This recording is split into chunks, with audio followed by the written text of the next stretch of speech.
तो स्पोर्ट्स तक पर आप सभी का बहुत बहुत स्वागत है। इस वीडियो में एक खास मेहमान हमारे साथ में है, इंडिया के लेजेंड, इंडिया के farmer footballer captain Bhaichung Bhutia. आप सभी जानते हैं इन्हें, इन्होंने देश के लिए काफी फुटबॉल खेला है। खैर, इस वीडियो में हम बाइचुंग भाई से जानेंगे इस इंडियन फुटबॉल एडमिनिस्ट्रेशन के बारे में। तो जानेंगे ही जानेंगे, लेकिन कुछ चीजें ऐसी भी चल रही हैं जो कि समय के साथ सही शुरू हुई थी, लेकिन चलते चलते बिगड़ती नजर आ रही है।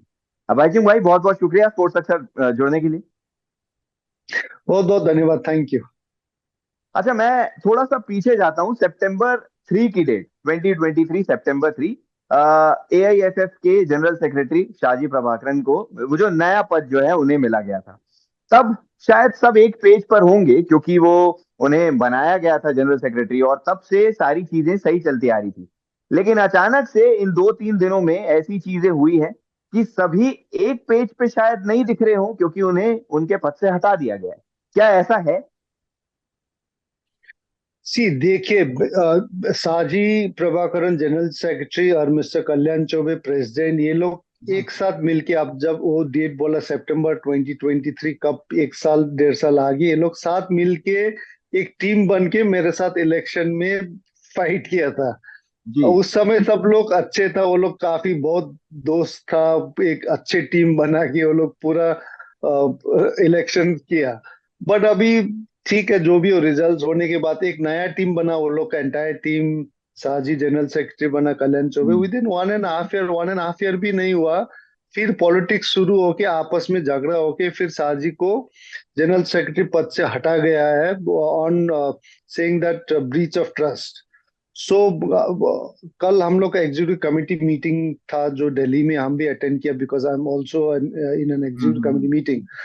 तो उसमें साजी को मौका दिया गया बोलने के लिए कि आपका कोई, so Saji said what is breach of trust, मुझे बताइए। And as a executive committee member मैंने भी बोला है कि what is breach of trust, at least we all should no.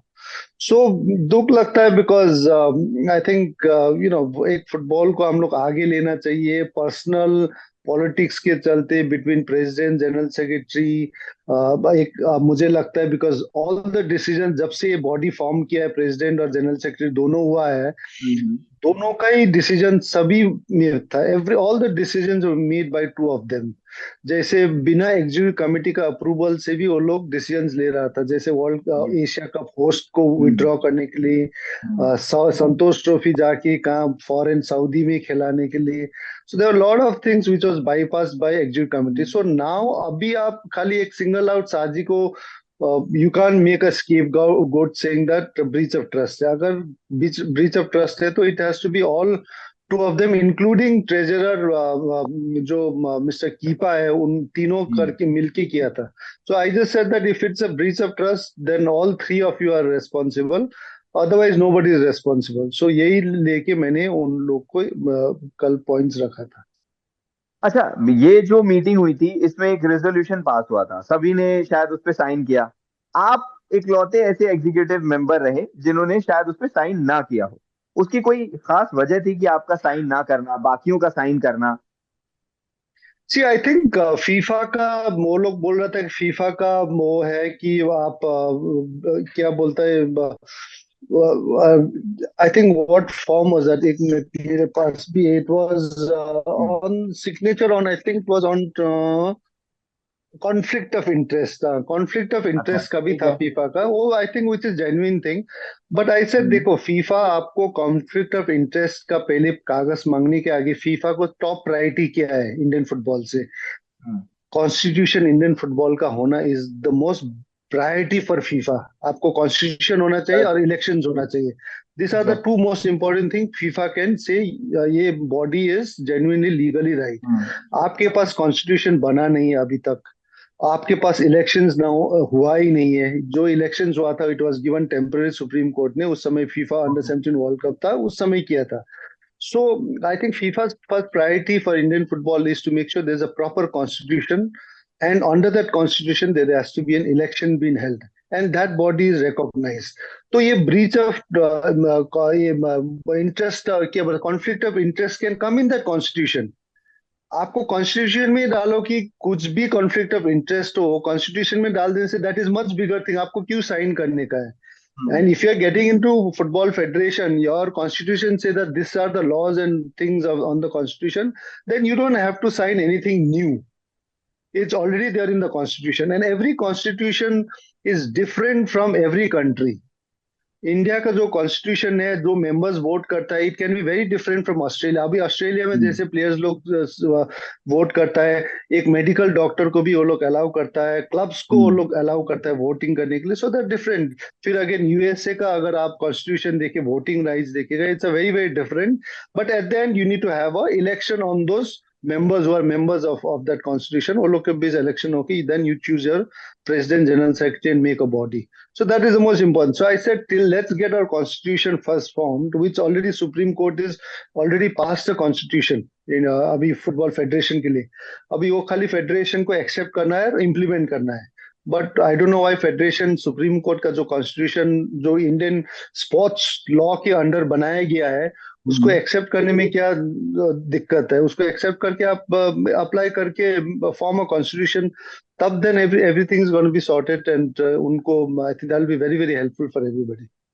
अच्छा, अब क्योंकि शाहजी प्रभाकरन जनरल सेक्रेटरी तो नहीं रहेंगे, तो उसके अलावा उनकी जगह में और किसी का नाम या फिर और कोई ऐसा सदस्य आपको लगता है कि हाँ भाई अब कुछ नए सिरे से कुछ चीजें होंगी या नहीं होंगी? See, I think right now, I don't know, temporary हो या क्या हो, they have replaced Mr. Saji with somebody else. So he is right now okay. acting as General Secretary, All India Football Federation. So it's all up to यही है कि see, Supreme Court to FIFA, everybody is waiting for constitution to be passed. And abhi bhi Supreme Court mein there is a case pending with All India Football Federation. To all that case is still pending to form the new constitution, new body, who's going to have voting right, किसको मिलेगा, किसको नहीं मिलेगा, state से कितना representative. So all these are still in Supreme Court, and hopefully I'm hoping that Supreme Court be judgment jaldi de, because it's all the judgments से लेके everything has been all set. It's just a hearing, judgment देना ही बाकी है. So once that comes out, whatever the Supreme Court and the sports law allows, that has to be implemented for football, and all should focus on the sport rather than keep doing politics. एक दूसरे को पैर खींच के निकालने का, रखने का. I think we should get out of that. अच्छा, एक कोट है, मैं वो पढ़ता हूँ, ये उन्हीं का है, शाजी का. We have all achieved a great many things in the last year, but now it is time to look ahead, move forward and focus on target 2026. अब 2026 जो है ये वर्ल्ड कप की बात है, और आने वाले एक हफ्ते में 2026 वर्ल्ड कप में ये भी पता चल जाएंगे कि कहाँ कौन से गेम होने वाले हैं. फीफा कैलेंडर जो है वो निकालने वाला है. खैर, ये जो 2024 शुरू हुआ है, इसमें इंडियन फुटबॉल की जो शुरुआत है ये अच्छी तो नहीं रही है. हमने पिछले कुछ रिजल्ट्स भी देखे हैं, लेकिन तब से लेके अब तक में जो छोटा सा टेन्योर पूरा हुआ है, इसमें कुछ भी आपको ऐसा प्रोग्रेस या डेवलपमेंट नजर आता है इस नई रिजीम से कि हाँ ये ठोस कदम है यार, या फिर ये चीजें सही है यार? See, as a football federation, मैं भी दो बॉडी में तो हूँ, but as a football federation, we need to really give priority to certain tournaments. जी. हमको सबसे इम्पोर्टेंट टूर्नामेंट कौन सा है सीनियर नेशनल टीम के लिए? One is World Cup qualifying, one is Asia Cup, one is Asian hmm. Games. This are the biggest tournament जो कि every big footballer in Asia comes in place.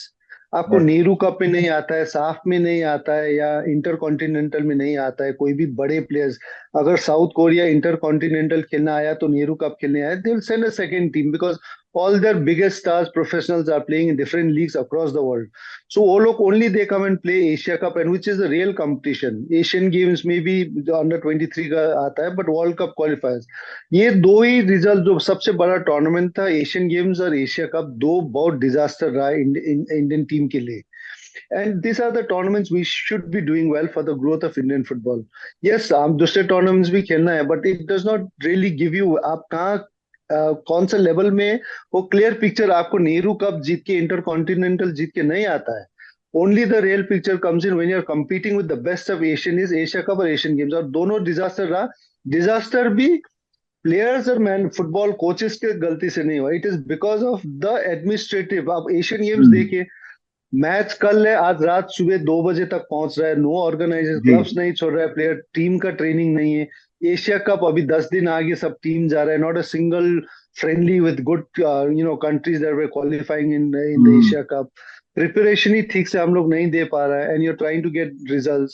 So I feel sorry for the coaching staff and the players as well.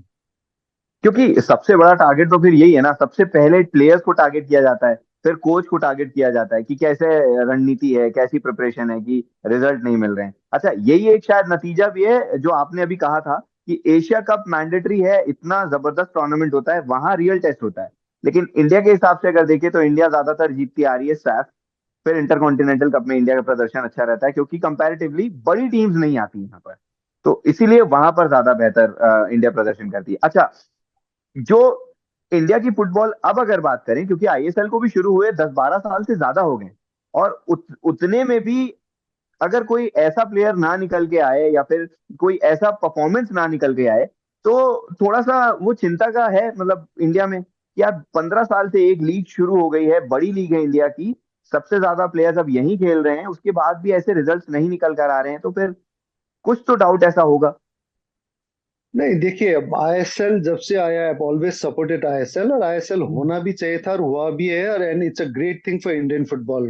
And then उसके बाद I League है, then I League qualifies. I think these are things which is required, because ISL एक players को more opportunities देता है, एक career बनाने के लिए देता है. Hmm. That I think ISL that is happened is great for Indian football. But at the same time, I think ISL also can do much more now, because अभी 10-15 साल हो गया. I think now is the time we also need to start investing and producing our own footballers. ISL should start producing their own players.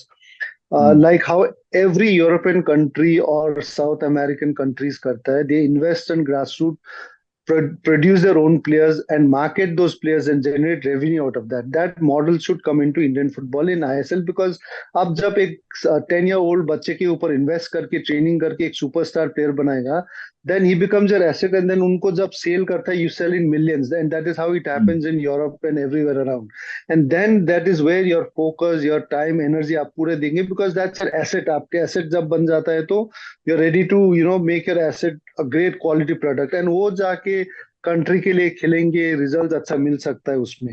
So I think it's time that now ISL and I League also should start investing seriously in grassroots football and produce their own footballers, like how Barcelona produced Messi, Manchester hmm. United produced Beckham, Ryan Giggs. So there has to be clubs saying that we produce this great quality players that are playing for India.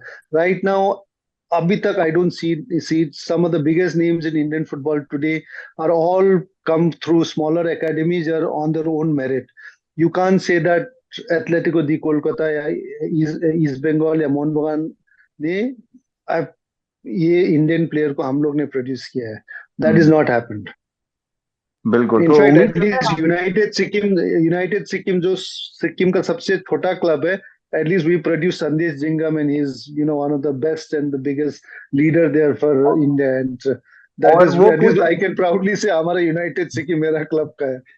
और वो कुछ ऐसे खिलाड़ी हैं, मतलब ये तो कम से कम ऐसे हैं कि इतने सालों से इन्हीं का ही नाम चल रहा है, मतलब अब तक ऐसा हो जाता कि नए नए स्टार्स बनते आते, लेकिन पिछले 8 साल 10 सालों में वही दो चार नाम हमें लिखते आते हैं, सुनील छेत्री, संदेश झिंगन, ऐसे वगैरह वगैरह जो हैं वो सारे। खैर, उम्मीद करते हैं आने वाला समय थोड़ा सा अच्छा रहे, और एआईएफएफ में भी ये सारी चीजें जो चल रही हैं, मतलब एक पेज पे सब आए, और जो डेवलपमेंट का नाम दिया गया था, रोड मैप 2047 का, वो बड़ी पिक्चर जो दिखाई गई थी, उस पे सारी चीजें हों। तो बाइचुंग भाई, समय देने के लिए बहुत बहुत शुक्रिया।